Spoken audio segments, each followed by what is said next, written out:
సభ్యులతో పాటు పార్లమెంట్ సభ్యులు, శాసన మండలి సభ్యులు, రాష్ట్ర నలుమూల నుంచి వచ్చిన శాసన సభ్యులు, వివిధ కార్పొరేషన్ల చైర్మన్లు, ప్రభుత్వ ఉన్నతాధికారులు, చీఫ్ సెక్రటరీ శాంతి కుమార్ గారు, civil supplies commissioner, principal secretary Chauhan గారు, ఇతర ఉన్నతాధికారులు ఈ కార్యక్రమాన్ని ఇంత పెద్ద ఎత్తున విజయవంతం చేసి ఈ కోదాడ హుజూర్ నగర్ ప్రాంతం కాంగ్రెస్ పార్టీ కంచుకోట నిరూపించిన ప్రతి ఒక్క కార్యకర్తకు మనస్ఫూర్తిగా అభినందనలు, కృతజ్ఞతలు తెలియజేస్తున్నా.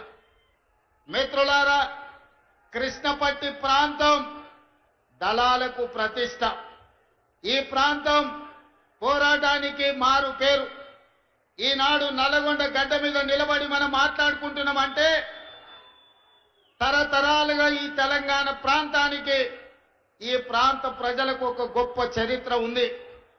అది ఆదిలాబాదు అడవుల నుంచి మొదలు పెడితే ఆనాడు దండకారణ్యంలో ఇంద్రవెల్లి కొండల్లో వెలిసిన కొమరం భీముడు జల్ జమీన్ జంగల్ అని చెప్పి ఆనాడు భూ పోరాటాలు చేసి నిజాంలకు, రజాకర్లకు వ్యతిరేకంగా ఆనాడు వీర మరణం పొందిన ఇంద్రవెల్లి కొండల్లో ఉదయించిన సూర్యుడు కొమరం భీముడైతే, అదే విధంగా ఈనాడు మీకు తెలుసు భూమి కోసం, భుక్తి కోసం, విముక్తి కోసం ఈ నల్లగొండ బిడ్డలు సాయుధ రైతాంగ పోరాటాన్ని నిర్మించిన చాకలి ఐలమ్మ, దొడ్డి కొమరయ్య, భీమిరెడ్డి నరసింహారెడ్డి, ఆరుట్ల కమలాదేవి, మల్లు స్వరాజ్యం, ధర్మ భిక్షం ఈ గడ్డ మీద నుంచి సాయుధ రైతాంగ పోరాటాన్ని నిర్మించి భూమి కోసం, భుక్తి కోసం, విముక్తి కోసం పోరాటాలను నిర్మించిన వీరుల గడ్డ ఈ నల్లగొండ గడ్డ అని నేను చెప్పదలుచుకున్నా.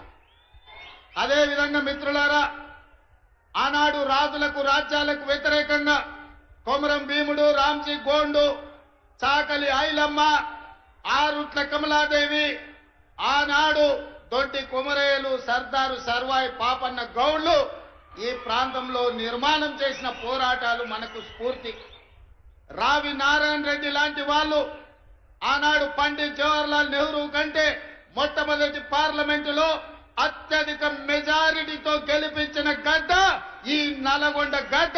దేశంలోనే ఆనాడు పార్లమెంటుకు రావి నారాయణ రెడ్డిని అత్యధిక మెజార్టీతోని పంపించిన పౌరుషాల గడ్డ ఈ నల్లగొండ గడ్డ.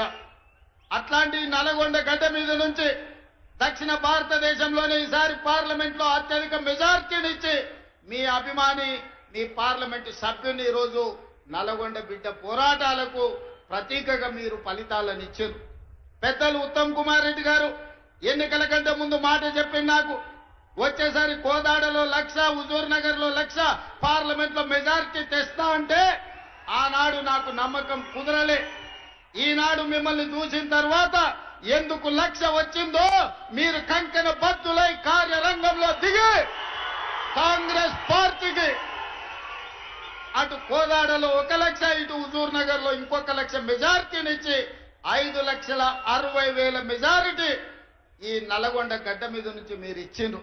మీ ఉత్సాహం చూసిన తర్వాత మీ అభిమానం ఉప్పొంగుతుంటే ఇందులో నాకు చాలా ఆనందం కలిగింది. ఎందుకంటే ఈ నల్లగొండ ప్రాంతం చైతన్యానికి మారు పేరు, ఈ నల్లగొండ ప్రాంతం పోరాటాలకు మారు పేరు. అందుకే ఈ గడ్డ మీద నుంచి వచ్చే నాయకత్వం, ఈ గడ్డ మీద నుంచి వచ్చే తీర్పు ప్రజా తీర్పుగా ప్రజలు గమనిస్తుంటారు.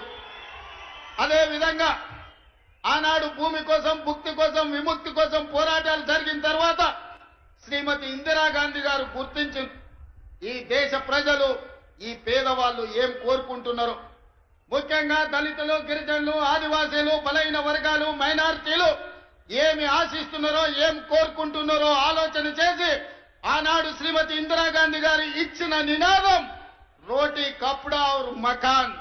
రోటీ కప్డా ఔర్ మకాన్ నేపథ్యంలో పేదవాడికి కడుపు నిండా అన్నం పెట్టాలి, ఉండడానికి ఇల్లు ఇవ్వాలి, అదే విధంగా పేదవాడిని ఆదుకోవాలనే నినాదంతో ఇందిరాగాంధీ గారు ఈ తెలంగాణ ప్రాంతంలో 25 లక్షల ఎకరాల భూములను పేదవాళ్లకు పంచిపెట్టింది. అగ్రికల్చర్ సీలింగ్ యాక్ట్ తీసుకొచ్చి దొరల ఎకరాల భూములను ప్రభుత్వం తీసుకొని దళితులకు, గిరిజనులకు, ఆదివాసీలకు, బలైన వర్గాలకు అసైన్మెంట్ పట్టాల పేరు మీద 25 లక్షల ఎకరాల భూములను ఇందిరమ్మ పంచిపెట్టింది. అందుకే ఇయాలటి కూడా ఇళ్లల్లా దేవుడి ఫోటో పక్కన ఇందిరమ్మ ఫోటో పెట్టుకునే సంస్కృతి మా తండాలలో, మా లంబాడ సోదరుల ఇళ్లలో మనం చూడగలం. అదే విధంగా ఆనాడు రోటీ కప్డా ఔర్ మకాన్ తర్వాత పేదలలో చైతన్యం వచ్చింది. పేదలు పంట పండించాలి, తెల్ల బువ్వ తినాలి అని ఆలోచన చేసింది.